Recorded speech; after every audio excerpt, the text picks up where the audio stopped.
자, 보자. 오늘 우리 책.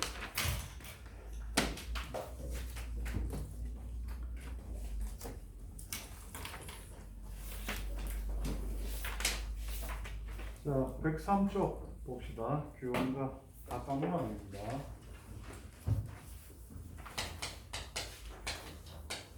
규원과 아녀사의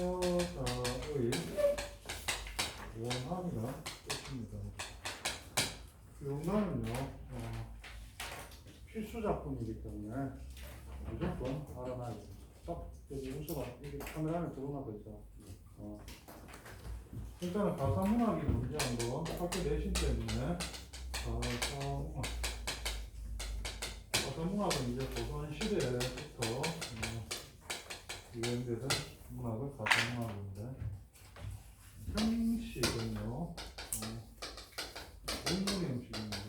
형식은 문문 형식이고 내용은 산문 형식입니다. 그래서 문문과 산문의 중간 형태가 가상문학입니다. 그래서 따로 가상문학으로 분리하는 이유가 이것 때문에 그렇습니다. 문문 형식인데 상사조 또는 사사조 형식입니다. 조는 글자 수가 들어있듯이 세 글자, 네 글자가 반복되거나 네 글자, 네 글자가 반복되는 형식이 가상문학입니다. 그 다음에 산문 형식이라는 것은 길이의 제한이 거의 없다.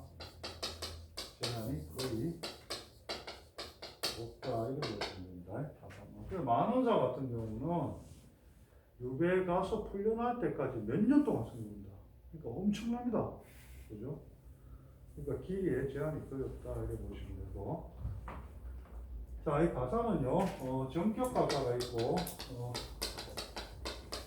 경격 가사가 있습니다. 경격 가사가 있는데, 시기로 따지자면, 전격 가사는 주로 조선 전기입니다. 조선 전기에 쓰여있고, 경격 가사는 조선 후기입니다. 조선 후기에 쓰여진 게 경격 가사입니다. 형식은요, 3사조 또는 4사조 형식 똑같습니다. 이건 그대로 계승되기 때문에 똑같고, 전격 가사는 낙구가 시조의 동장과 유사합니다. 이 얘기는 뭐냐면 가사가 시조의 영향을 받았다는 거겠죠. 가사가 시조의 영향을 받았다. 가사가 시조의 영향을 받았다는 얘기고, 수능에서 이런 거 안 묻습니다. 내신에서 묻습니다. 그 다음에 변격가사는 이게 파괴됩니다. 파괴돼. 그래서 낙구만 봐도 이게 어느 시기에 쓰여졌는지 대충 알 수가 있다. 이런 얘기입니다. 규원가 끝에 글자 수 한번 보세요. 제일 끝에 쭉 글자 수. 몇 글자로 끝나? 3533으로 끝나지. 제일 끝에 줄 보면 되잖아. 맞지? 그럼 이 전격 가상입니다. 조선 전기에 쓰여졌다 이 말이에요. 자, 그 다음에 이제 화자 태도를 보신다면, 전격 가사는 주로 자연이라든지 그 다음에 충의사상이라든지 충의사상, 그 다음에 이제 님에 대한 그리움, 님에 대한 그리움, 이런 것들이 많이 드러납니다. 근데 이게 뒤로 변격 가사로 가게 되면은요, 이것들 더해져가지고 뭐가 생기냐면 삶의 애환이 들어가게 돼요. 삶의 애환이 추가가 되게 됩니다. 이렇게 성격이 좀 다릅니다. 그 다음에 작가라는 게 있습니다. 작가. 이거는 구한말입니다. 그 조선 끝 구한말 시대. 그 다음에 이런 형식들이 전부 다 파괴됩니다. 이게 파괴되고, 그 다음에 화자 태도 같은 경우는요, 자유분방해집니다. 이런 것들이 정해진 게 없습니다. 정해진 게 없이 굉장히 다양해집니다. 다양해진다. 그러면 작자층을 보자면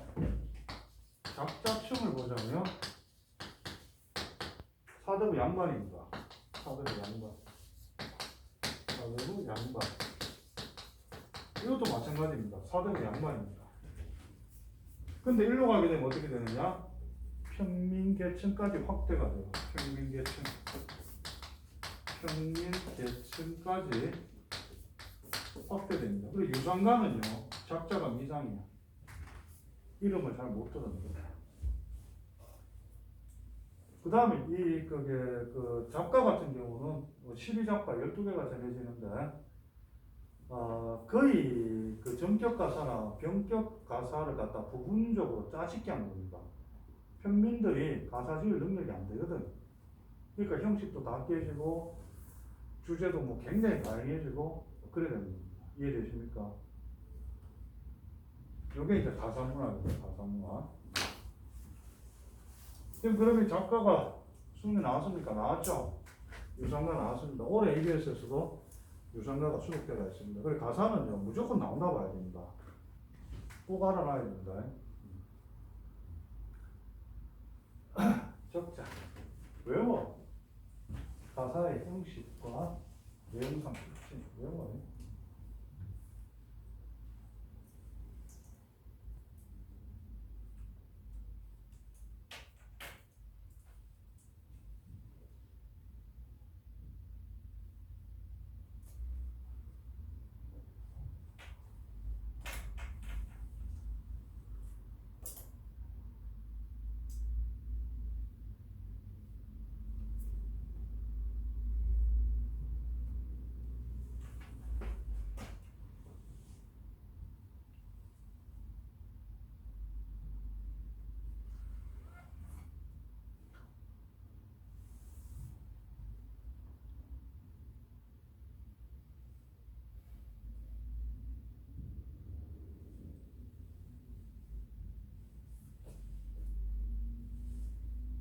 다 적었어?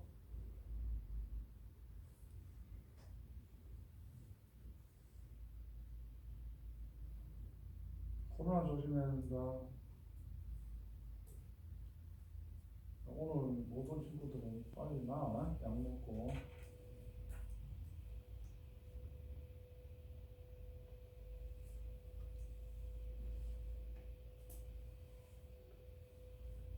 학교에서 키트 줍니까? 오늘부터는 병원 아무 때나 가서 진료받을 수 있다 그러죠, 그죠? 그러니까 혹시 몸 안 좋으면 가까운 병원 가서 약 처방 받고 해. 많이 아프다 하니까 손소독 자주 하고.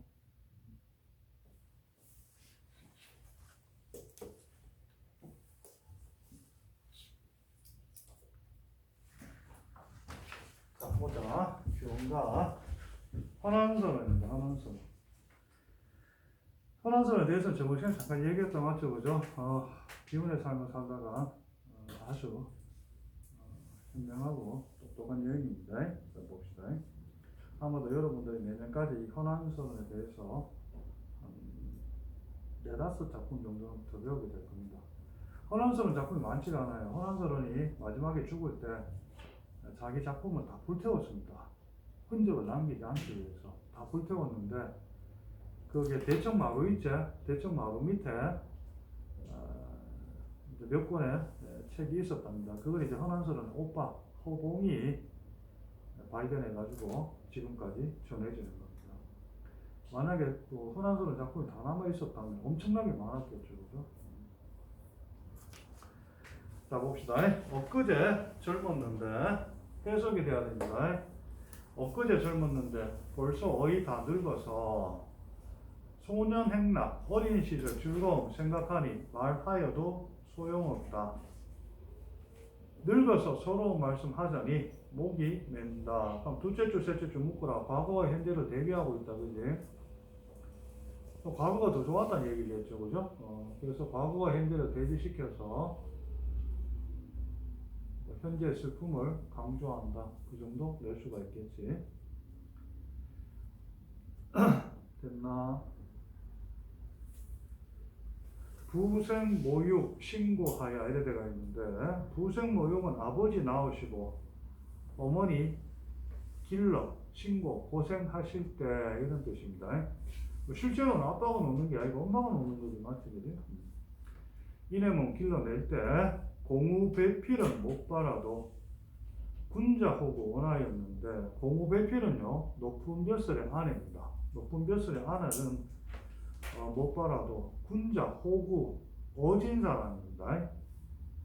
지혜롭고 어진 사람을 원하였는데, 삼색의 원업이요. 삼생은 이제 전생, 현생, 차생, 우리가 살아가는 게 현생입니다. 업보요. 올하에, 올하는 중매쟁입니다. 그러니까 맨날 밤에만 다니니까 올화, 달 아래 뭐 이런 표현을 썼겠죠. 중매쟁이의 인연으로 장안유업 경박자를 꿈같이 만나서 이래 돼가 있는데, 장안유업 경박자 형광펜 치고 나의 셋째 줄에 보시면 백마금편이라고 나옵니다. 형광펜 치고 묶어라. 장안유업 경박자하고 백마금편, 남편을 비유하는 말입니다. 남편을 비유하는 말. 장안유업 경박자와 백마금편의 원관념이 뭐냐? 남편입니다. 자, 그럼 장안유업 경박자의 뜻이 뭐냐면 행동이 경솔한 사람입니다. 행동이 경솔한 사람. 행동이 경솔한 사람. 그 다음에 백마금편은요, 한자 그대로 하면은 흰말과 금으로 된 허리띠란 뜻이거든. 화려한 차림을 의미한다. 화려한 차림. 남편이 어떤 사람이야? 행동이 경솔하고 화려한 옷차림만 하는 사람이라는 뜻이에요. 이해돼? 됐나? 장안유업 경박자를 꿈같이 만났다. 꿈같이 만났다 그래서 어떻게 해석해야 됩니까? 꿈은 현실에서 잘 안 이루어지죠. 맞죠? 그죠? 현실에서 있을 수 없는 일처럼 만났다. 이런 뜻인 겁니다. 잘못 만났다는 거지, 쉽게 말해서. 현실에서 불가능하게 만났다. 현실에서 불가능한 것이 만났다. 이런 뜻입니다. 남편은 잘못 만났다. 이렇게 해석하면 돼. 꿈같이 만나서 당신은 이제 혼인할 때 이 얘기입니다. 혼인할 때 용심, 마음쓰기가, 혼인할 때 마음쓰기가 살얼음 디디는 듯 하다. 여러분, 살얼음 디디면 어떻게 돼? 빠질까봐 불안하겠죠. 맞죠? 그죠? 그러니까 혼인할 때 마음쓰기가 매우 불안했다. 이런 뜻입니다. 매우 불안했다. 됐나? 현실에서 만나서는 안 될 사람을 만났으니까 얼마나 불안하겠노? 그런 뜻인 거야, 이게. 됐나? 그렇게 본다면은요, 그 뒤에 가서 합시다. 3528 겨우 지나서 이래 되어 있는데, 우리 고전에서는요, 곱해야 됩니다. 그럼 35는 15란 얘기고, 28은 16이란 뜻이야. 그러니까 15, 16세 겨우 지나서 이렇게 해석이 되죠. 15, 16세 겨우 지나서 천년여질 절로 일어나니 이 말입니다. 천년여질은 아름다운 얼굴이라는 뜻입니다. 아름다운 얼굴. 그러니까 이게 지금 4대부 양반이잖아. 그러니까 한자표가 많은 겁니다. 조선전기 문학입니다. 그러니까 한자 표현이 많은 거예요. 아름다운 얼굴 절로 피어나니 이 얼굴 이 태도로 백년기야 하였더니, 그러니까 혼인하였더니 이 말이겠죠. 혼인하였더니 영광이 훌훌하고 세월이 빨리 지나고 조물주가 시기심이 많아서 이렇게 됩니다. 조물주가 시기심이 많아서 봄바람 가을물이 배울이 푹 지나듯 하다. 배울이 푹 지나듯 이래 되어 있는데, 우리도 옷감을 짜면 쌤 봐봐. 실이 옆으로 이렇게 가면은 밑으로 이렇게 실이 이렇게 지나가면서 옷감이 짜지죠. 맞지, 그죠? 그러면 이 실을 맨 앞에서 가지고 다니는 게 북입니다. 북이 어떻게 생겼냐면, 실제 크기도 요만합니다. 우리가 요 구멍이 나 있죠? 나무로 되어 있다. 그럼 여기 실을 걸어. 그래서 가로로, 세로로 짜는 게 북입니다. 그럼 이게 얼마나 빨리 지나가야 되겠나? 그래서 옷감이 빨리 짜질까, 이거 맞죠, 그지? 지금 지금 21세기 지금도 섬유 공장에서 다 저거 기계로 짜겠지만은 이게 안 보이죠. 기계로 짤 때는 이게 안 보이죠.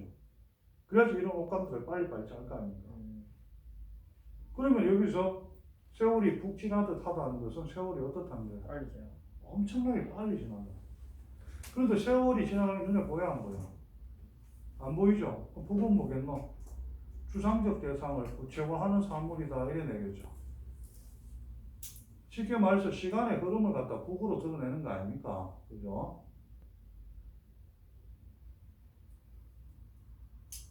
됐나?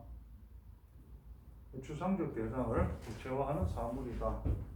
영광도 마찬가지잖아. 세월이 안 보이잖아. 근데 영광, 빛으로 표현하고 있습니다. 그것도 추상적 대상을 구체화, 시간을 구체화하고 있지, 그지? 봄바람 가을물이 배울이 푹 지나듯 빠르다 이 말이겠죠, 그죠? 설빈화한 어디 두고 면목 가정 되었구나. 설빈화한하고 천년여실 묶으세요. 아름다운 얼굴이랑 같은 뜻입니다. 천년여실은 하늘이 만들어준 얼굴이라는 뜻이고 설빈화한은 눈처럼 하얀 얼굴이라는 뜻입니다. 그래서 어쨌든 아름다운 얼굴이라는 뜻이고 면목 가정은 뭐냐면요. 볼 때마다 짜증나는 얼굴 뭐 이런 뜻입니다. 증오스러운 얼굴. 그럼 설빈화하고 천년여실 묶고 면목 가정하고 대조시켜야 되겠죠. 됐나? 대조 표시하고. 자, 그 다음에 하나 둘 셋 넷째 줄 부생 모육부터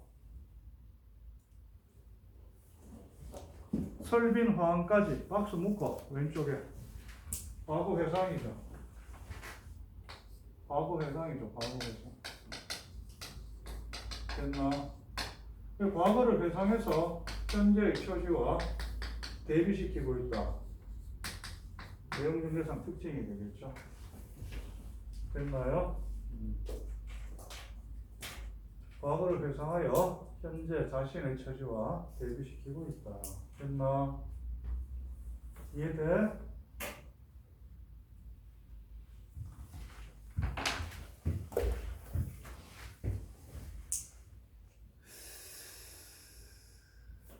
자, 335 야유원에 세 사람이 왔단 말인가 이래가 이제 335 야유원은 기생집입니다. 한자 그대로 하면요, 3명, 4명이 무리지어 가는 곳 이런 뜻이야. 기생집이겠지, 기생집. 그러니까 기생집에 온 세 사람 누구겠노? 새로운 기생이겠지. 꽃피고 날 저물 때 목적시 없이 나가서 누가? 남편이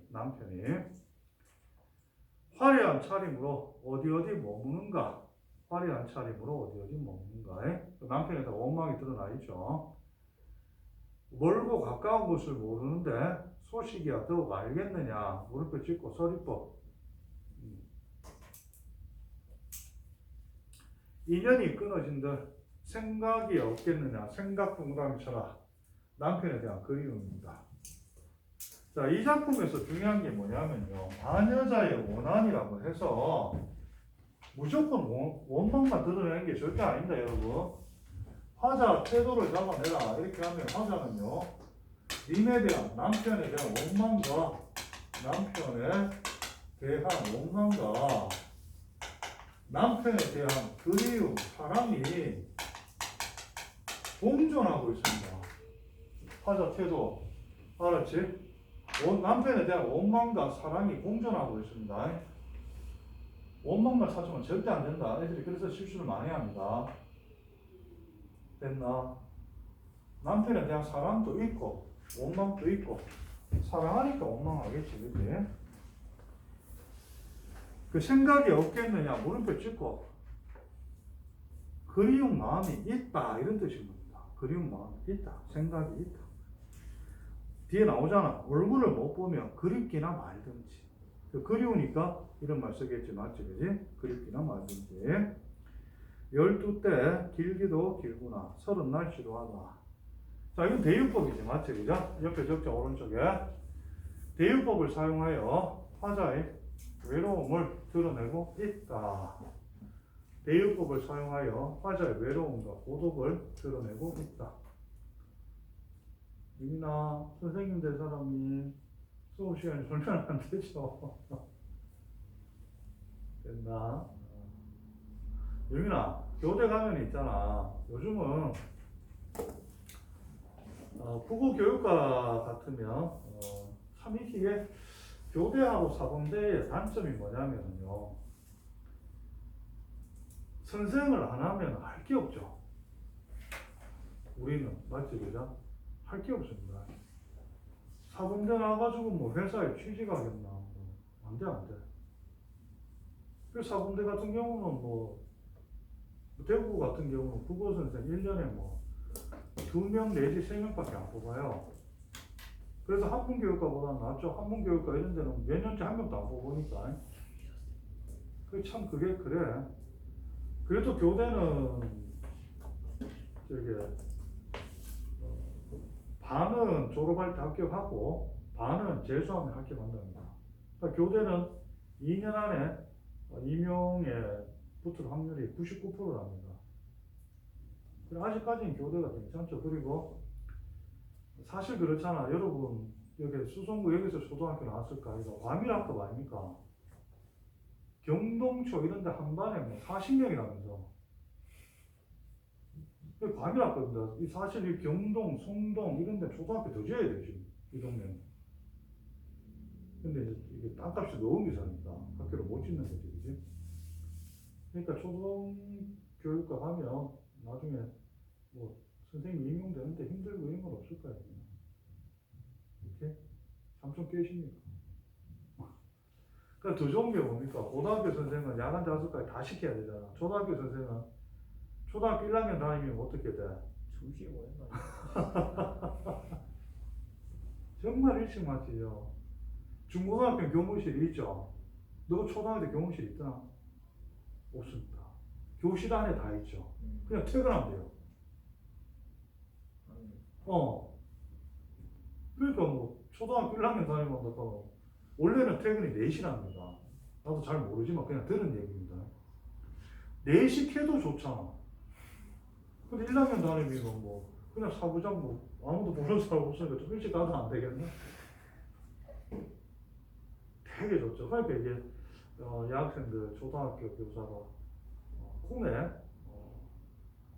직업이라는 얘기를 하죠. 애들 키우기도 좋고 월급은 중고등학교 다 똑같이 공립은 다 똑같이 나옵니다. 아까 얘기했다시피 수당이 조금 다른 거지. 교대 좋아. 교대. 유나 오케이? 쌤 조카도 교대 다닙니다. 근데 교대 다니는데 술을 얼마나 처먹는지 선생들 생각했는지 의대 간다는 애들 얘기 들으니까 저번 주에 영원히 쌤한테 와서 얘기하고 왔는데 몰라 의대생들이 술을 그래 많이 먹는데 1학년 애들이 그만큼 이렇게 고등학교 때 꾹꾹 참고 정말 힘들게 공부하다 의대를 갔잖아 그지? 그리고 얘들은 또 3학년부터는 본과잖아요. 또 그 힘든 생활을 해야 되잖아 의대생들은. 그래서 1, 2학년 때는 예과로 들어가잖아요 의대가. 그래서 이렇게 막 선후배끼리 뭉치는 것도 굉장히 강하고 그렇답니다 의대생들이. 그래서 아침 6시까지 마셨답니다 술. 아침 6시까지. 더 마실 수 있었는데 6시 되니까 춥더랍니다. 야 요새 코로나인데 어디서 마신다 하니까 학교 잔디밭에서 6시까지. 근데 쌤대학 다닐 때는 그게 그냥 다 그랬다. 그때는 잔디밭에서 앉아가지고 술 마시고 막 벤치에서 자고 자다 보면 축축합니다. 비 오는 줄 알면 눈 뜨면 비가 아니고 이슬이 내리죠. 그래. 그때 그랬는데 요즘은 그런 게 없죠. 의대생들 아직 그런 게 남아있고 나중에 여러분도 이대 가면 그렇게 멋지게 놀다가 또 3학년 되면 또 본과 실습 의대생들 실습은 해보나 이런 거겠지. 힘들겠지. 그때는 술 그래 못 마실 거야. 그렇게 좀 멋있게 살아봐. 자, 잠 좀 깨나. 아침에 갔다 이 시간까지 공부하면 힘들지 맞지? 쌤도 이해합니다. 조금만 참아라 조금만 참으면 다 보상 받을 거야. 이제 지금 자고 싶다고 다 자고 놀고 싶다고 다 놀면요 평생 놀거나 자야 됩니다. 그것보다는 뭐 지금 좀 잠 좀 적게 자더라도 고생되더라도 자기가 하고 싶은 거 원하는 거 꿈 이루면서 사는 게 다 안 낫겠나. 그러니까 너네들 힘든 거 알아도 쌤 입장에서는 열심히 하는 얘기를 할 수밖에 없다. 같이 놀아줄 수는 없으니까. 맞지 그죠? 조금만 참아. 다 돼가. 10년 반 했네. 맞지 그죠? 10년 반 했잖아. 조금만 나오면 된다. 조금만. 야, 사실 너가 초등학교 때 고등학교 생활 이렇게 개고생할 줄 몰랐지. 알았으면 안 했겠지. 맞지 그죠? 그러니까 모르는 게 약이라니까. 모르는 게 약입니다. 고3도 모르는 게 약입니다. 미리 알면요 걱정대로 못합니다. 그냥 쌤이 하자는 대로만 그냥 알아보세요. 그러면 됩니다. 자, 그 밑에 한번 보자. 옥창에 창문가에 심은 매화가 몇 번이나 피었다 졌던가. 그럼 이 매화도 뭐겠노? 여기서 지저절개겠다. 절대 안 되겠지. 그러니까 시간의 흐름을 나타내겠지. 맞지? 그러면 우리가 아까 북이제 북하고 매화하고 묶어야 되겠네. 추상적 대상을 구체화하고 있죠. 매화 무조건 외워라. 지저절개. 그래 공부하시면 안 됩니다. 알았지? 여기서 지저절개는 전혀 상관이 없습니다. 시간의 흐름을 나타내는 구체적 사물로 봐야 되고, 자, 시험에서 이렇게 나온 적이 있었습니다. 보기가 달린다면, 보자. 화자는, 예를 들어서 보기에서, 화자는 님에 대한 사랑이 몇 년이 지나도록 변하지 않고 있다. 그럼 이 매화가 뭐가 되겠노? 님에 대한 지조가 되겠지. 보기가 달린다면. 오케이? 아예 안 되는 건 아니야. 겨울밤 차고 찰 때 자체는 섞어 내리고 여름날 길고 길 때 구준비는 무슨 일인가 두 줄 묶고 대꾸 형식이면서 유사한 동사구조 반복이 된다. 그죠? 대꾸 형식이면서 유사한 동사구조 반복. 그 다음에 거기서 눈하고 비 묶어내야 되겠네. 화자 외로움을 고조시키는 객관적 상관물로 봐야 되겠네. 눈하고 비 묶어내. 화자 외로움을 고조시키는 객관적 상관물이 된다. 됐나? 그럼 시험에서 수능에서 어떻게 나오겠노? 자연물에 빗대어, 맞지 그죠? 자연물에 빗대어 화자 외로움을 드러내고 있다. 그럼 맞는 말이 되겠지? 감정이입은 돼, 안 돼? 절대 안 되죠. 감정을 이입하여. 그럼 무조건 틀린 말이겠죠. 여기서 감정이입은 안 되니까. 그 다음에 또 안 되는 게 뭐야?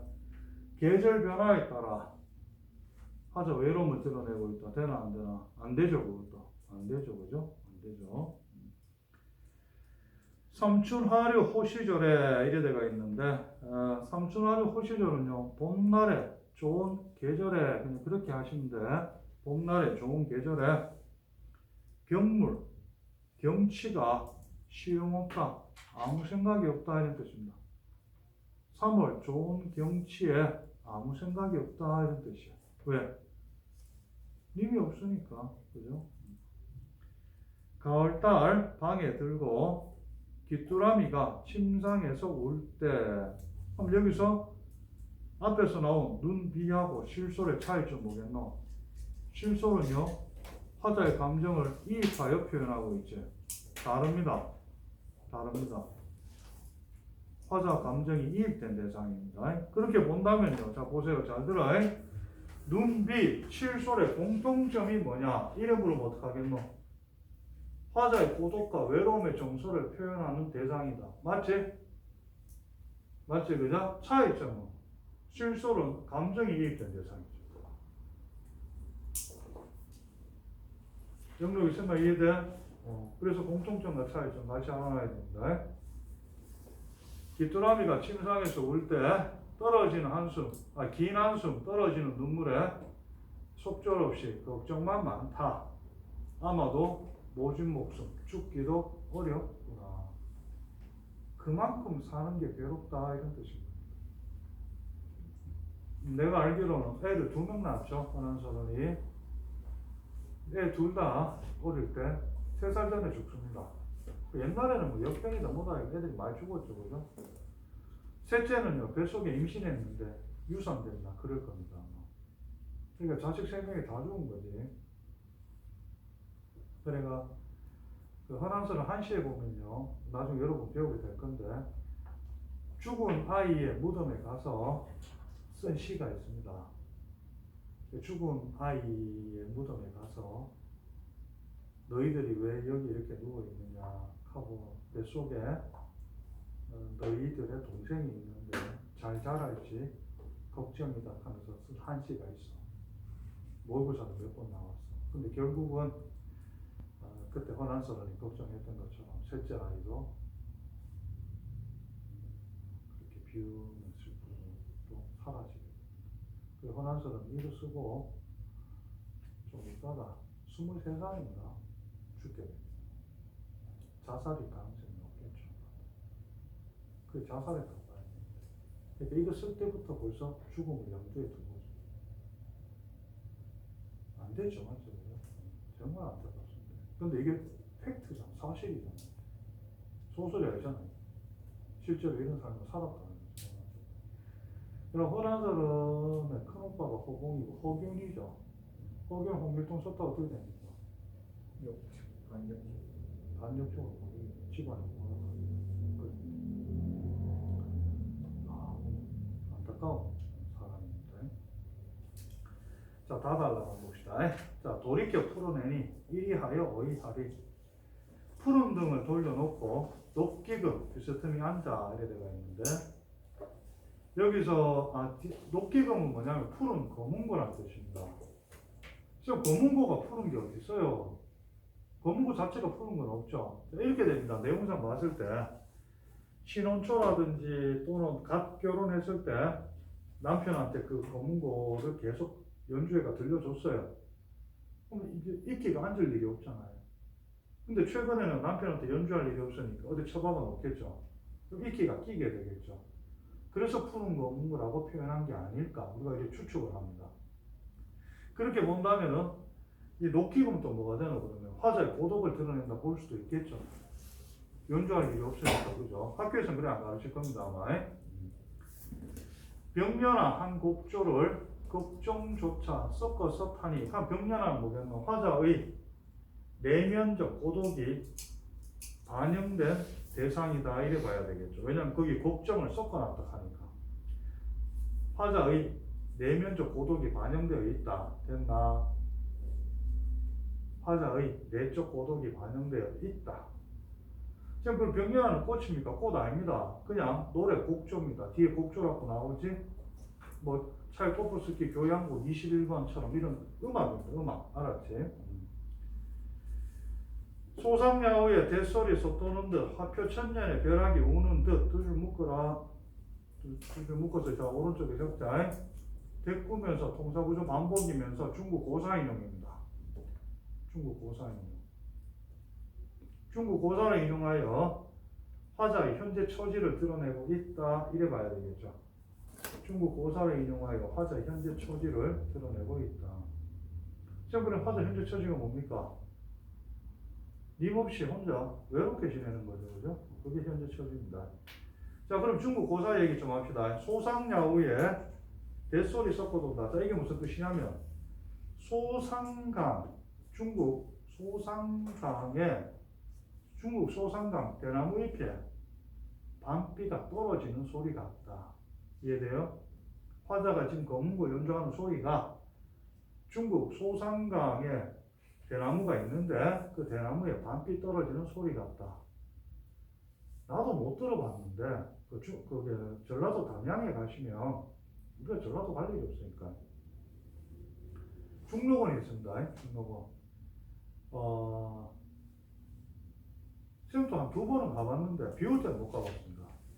그러면 대나무 밭 안에 앉아 있고 비가 탁 내리잖아요. 그 대나무 잎에 빗물 떨어지는 소리가 신기하답니다. 정말 신기하게 들린답니다. 난 못 들어봤으니까 뭐 표현을 못하지. 하여튼 뭐 화자는 지금 그런 소리를 표현하고 있는 거야. 그 다음에 화표 천년의 벼락 이래 데가 있는데, 자 이거는 중국 고사가 뭐냐면 사랑하던 연인이 있었는데 남자가 죽죠? 여자가 죽나? 하여튼 한 사람이 죽고 나머지 한 사람이 학이 돼가지고 그 무덤 앞에 비석에 1000년 동안 기다리고 있다는 중국 고사입니다. 공통점 둘 다 뭐야? 어쨌든 외로움과 슬픔을 드러내는 거 아닙니까? 이해돼요, 그럼? 그런 중국 고사입니다. 옥수에 타는 솜씨 이래 되면 이제 옥수는 화자 손이겠죠. 예쁜 손에 연주하는 솜씨, 옛소리 있다마는 자, 쌤 이게 무슨 말입니까? 그러니까 내가 예전에 님이 내 옆에 있을 때 들려주던 소리나 지금 님이 떠나고 난 뒤에 들려주는 소리나 같다는 뜻이야. 그건 뭐냐면 님에 대한 사랑이 변하지 않아 그런 뜻입니다. 님에 대한 화자의 사랑이 변하지 않는다. 됐나? 근데 님은 어떻게 돼? 변했죠. 그 얘기입니다. 옛소리 변하지 않은 사랑, 변하지 않은 사랑. 됐나? 부용장 정막하니 누구기에 들릴 소냐. 물음표 찍고 서리법. 그래서 변해버린 님의 태도에 대한 원망이 강조하고 있죠. 변해버린 님의 태도에 대한 원망을 강조한다. 나는 변하지 않았는데 너는 지금 없구나 이런 뜻이다. 됐나요? 그래서 규언가죠. 원망의 노래 이런 뜻이겠죠. 간장이 9구비가 되어 구비구비 끊어졌구나. 간장이 9구비가 되어 구비구비 끊어졌구나. 자, 이게 무슨 말이냐면요. 실화인데 우리나라 사람한테만 있는 병명이 하나 있죠. 의료보험 됩니다. 화병 있답니다. 화병 있답니다. 야, 아빠한테 가서 물어봐. 아빠 닥터시잖아. 화병. 그게 뭐냐면요. 우리나라 사람한테만 있대요. 화병이 있대요. 화병이. 그게 이제 예전에 이제 30대 후반에 어떤 여자가 죽었는데 사실입니다.